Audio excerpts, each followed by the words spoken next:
um exemplo bem prático para que você entenda a divisão de circuitos e o porquê do uso dos disjuntores termomagnéticos, ou seja, porque eu tenho que separar os circuitos e utilizar disjuntores de valores diferentes. Por exemplo, aqui eu tenho um disjuntor de 10, aqui eu tenho um disjuntor de 16 e aqui eu tenho um disjuntor de 32.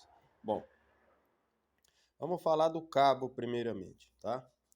Na saída do disjuntor de 10, eu tenho um cabo de 1,5. Na saída do disjuntor de 16, eu tenho um cabo de 2,5. E no disjuntor de 32, um cabo de 6 milímetros. Bom, analisando a tabela aí da nossa aula, você vai ver que a corrente de condução do cabo de 1,5 gira em torno aí de 15,5 amperes, tá? Do cabo 2,5 gira em torno de 21 amperes. E do cabo de 6 milímetros, aí ao redor de 36 amperes, tá bom? Bom, então olha só, vamos entender as coisas aqui.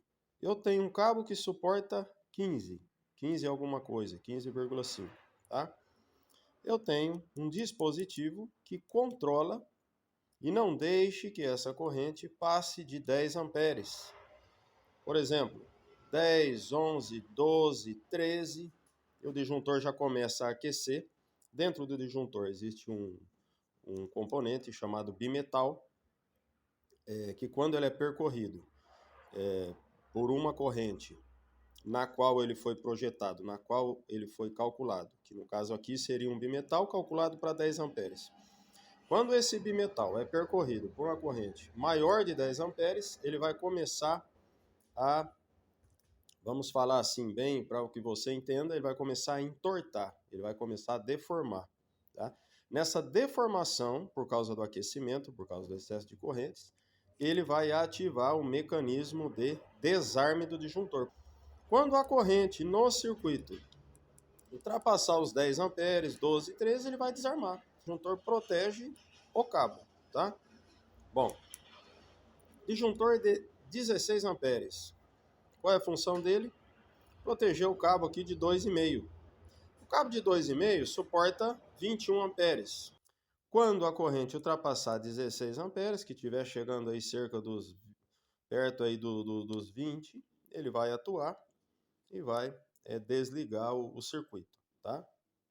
Então, lembrando isso, o disjuntor de 16 amperes, ele vai proteger o cabo que suporta até 21. Da mesma maneira, o disjuntor de 32, ele vai proteger o cabo de 6 milímetros que suporta 36 amperes, tá? Então, por isso eu tenho divisão de circuitos.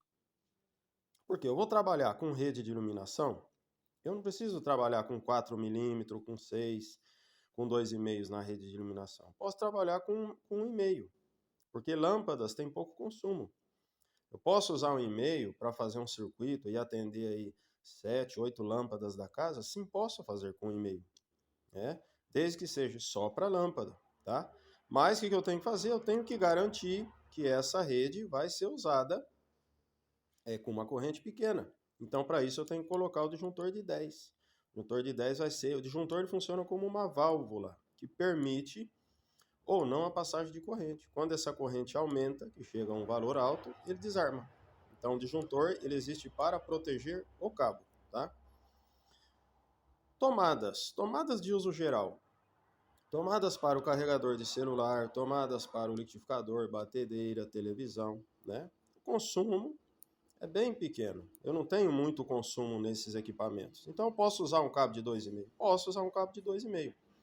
Uso 2,5, mas coloco um disjuntor que limita em 16 amperes, ou seja, nunca vai ultrapassar ao limite do cabo, que é 21. Ele sempre vai desarmar antes, tá?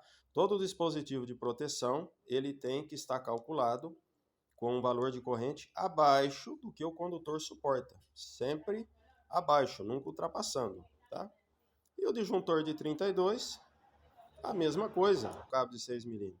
Você está utilizando em tomadas de uso específico. Torneira elétrica, chuveiros, tá? Tomada de uso específico, um disjuntor de 32 amperes, cabo 6 milímetros que suporta 36 amperes. Tenho disjuntor de 16 amperes, trabalhando com cabo de 2,5, que suporta 21 amperes. E disjuntor de 10 amperes, trabalhando com cabo de 1,5, que suporta até 15 amperes e meio.